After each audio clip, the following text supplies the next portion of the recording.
James, real quick. I know this is kind of like after all the important stuff we've been talking about. Music is very normie. Is very I think you maybe talked about it before, but you're definitely a rock. You were a rock metal guy, kind of growing up, if I remember correctly. What were some of your favorite rock metal bands? What stuff did you like more recently? I know you don't really listen to music too much, but there was a time where you were listening to some stuff when you were writing, I remember. But basically, like, what music did you like? I listened to music a lot when I was 13, 14, 15, and 16.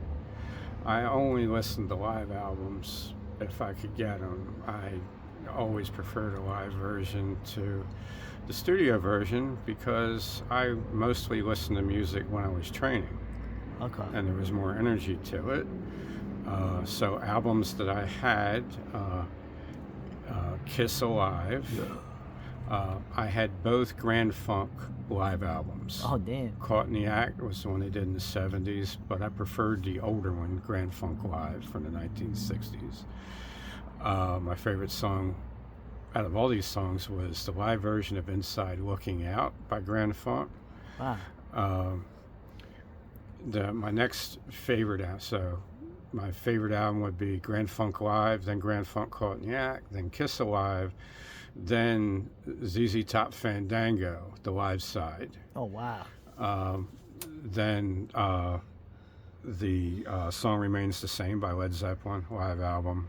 I had some studio albums, particularly Kiss albums. I think I collected like the first 5. Oh, wow. Kiss studio albums. Those are good, actually. My favorite Kiss song was She, and then 100,000 Years. Yeah. Again, because it was a long song with a drum solo, and I'd put it on to hit the bag with. Yeah. My favorite training album ended up being Foghat Live. Wow, Foghat. Okay, and I would, their live version of Slow Ride, I think it was 11 minutes, and I would beat the heavy bag to it as hard as I could. And then, and also right after I got done doing that one day, I ended up helping a neighbor lady with the chore, and It wasn't the chore I thought it was going to be. So it was a good day for me in the neighborhood. Yeah. The Ted Nugent Gonzo album, I guess what was okay. Rick liked that more than I did. I like Ted Nugent's studio stuff better than his live stuff because the vocals, I could at least hear them. And the one band that I liked and I never heard live, and I liked all their studio stuff, was BTO, Bachman Turner Overdrive. Oh, wow. And I stopped listening to music when I was 18, pretty much. I'd listen to whatever, if I'm working with guys, whatever they played, they played. There was a phase when I lost my apartment with AJ, she gave me her CD player and her CDs. So I inherited her music. Oh, wow. Which was Stevie Ray Vaughan and Audio Slave were the CDs that she gave me. And there was like David Bowie's Next to Last album. It was like really sleepy music. It was good trance music.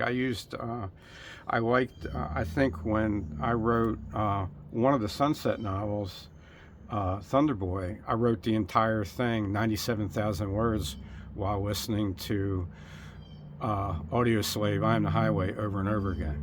Oh, wow. It helped put me in a trance.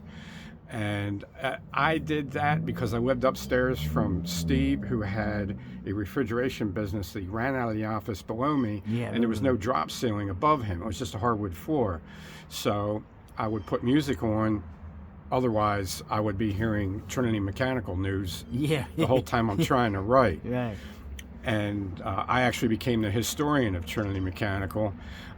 Because when I wasn't writing fiction, if I was writing nonfiction, I wouldn't have music on, and I would hear everything he did. So he would even call me down to verify contracts. Did I say what I said? Oh my and I was God. like, yeah, because he trusted my memory. Yeah, he's a loud dude too. Yeah, Big yeah. loud guy.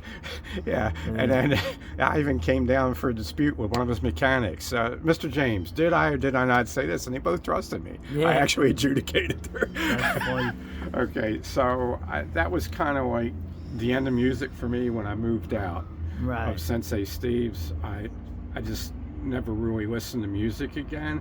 I did have a lady reader recorded me a couple of songs and sent them to me as MP3s, and she had a really sweet voice, and I liked listening to that. And there was a fellow that edited 2 of my books that played acoustic guitar and sent me an MP3, and I listened to that when I was writing for a while. Other than that, I've pretty much abandoned music. Yeah, I remember also you liked Ohm, the band. Oh yeah, Ohm. that was another. Yeah, you sent me a link to that, Yeah. and the Nordic ambient music. Yeah, I think. So I think I wrote Reverend Chandler to the Nordic ambient I think music. it was Winterkite. I think was the name of the group, or the guy that makes it. And the God is Good album. Yeah. Yeah.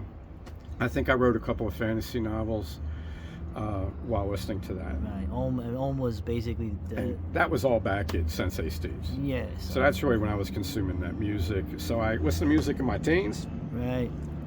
and then I listened to music in my 50s. Right. And in my early 50s, late 50s and 60s, I haven't listened to music. 20s, 30s, 40s, didn't listen to music. Yeah. Interesting. All right. Yeah. So I'm a big Ohm fan. I liked Sleep, and then of course they became Ohm, and then High on Fire, and they split up. But, I listened to a Tracy Chapman DVD. Oh, why you and ruined that? no, it was I quoted her. I listened to it over and over again when I was writing A Hood Rat Halloween. Oh. And when I was writing Hurt Stoker, I listened to an old time blues guy. It wasn't Muddy Waters, it was another guy. Oh, okay. Okay, so I was using, but again, that was all when I was at Sensei Steve's. So Hood Rat Halloween has quotes from Tracy Chapman in it, I believe. Oh, all right. Okay. Well, okay.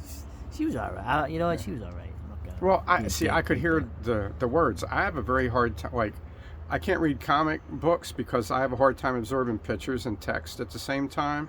And I have a hard time listening to music and hearing words at the same time. Also, vocals and the music is like competing for your. I never knew like the words to any of these Kiss songs that I listened to 1,000 times. So it's almost like the vocals were just another instrument to you in Yeah. terms of actually like Yeah, I mean, I just didn't. I liked clear vocals because I wanted to at least be able to.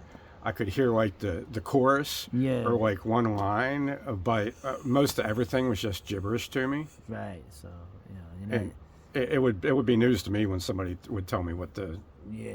lyrics were. That's interesting. I'll just really real quick. That's interesting because like the idea of vocals as an instrument, where like a lot of the joke about death metal and black metal and stuff is like, oh, what are they? You don't know what they're saying because it's like they're screaming or whatever.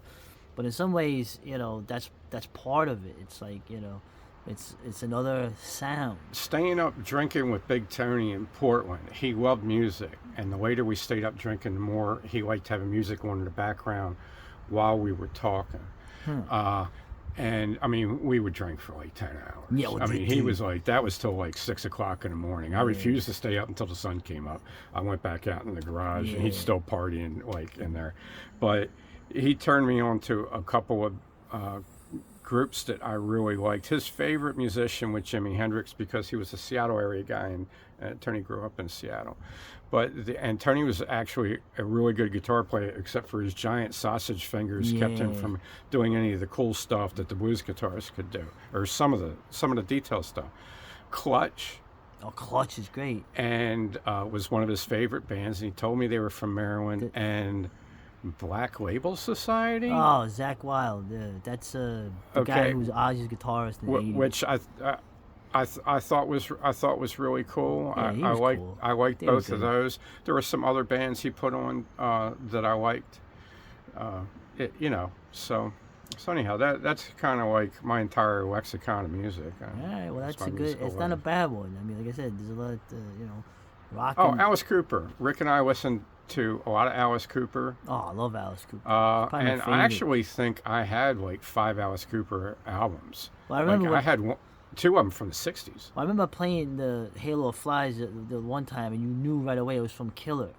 The second Alice. Yeah, I had that album. I had Easy Action. Yeah, too. Easy Act, right? That was the Zappa stuff they did, and then like the was it Killer was when they were on Warner Brothers. I had Billion Dollar Babies. Billion Dollar Baby. Right, so yeah, I love, dude. Probably Alice And Cooper's my favorite, I one of had my favorite of all time. Welcome to My Nightmare. And actually, the funny thing was, my favorite Alice Cooper album was one that somebody gave my father in an AA meeting. It was a VHS cassette of Alice Cooper Goes to Hell. And it Oh, was the only VHS cassette that my mother had in a family Impala. So she would, we would go out shopping, or she would drive us to school in the morning from Moger Drive up in Washington, PA, and she would put in this Alice Cooper Goes to Hell album, and my parents ended up liking it, and they memorized the words. I didn't. oh Okay. man, They liked Alice Cooper because you could hear the words to his songs. oh yeah, I like the way he sings. Also, he's like the only guy in this like '70s now.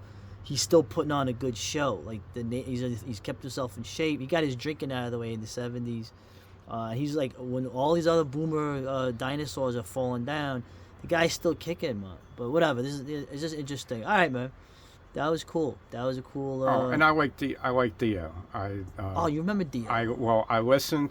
The Ron Bone, the guy I lived with when I first moved to Baltimore, he loved Dio and a group called Yes. Oh yes. Okay. Okay.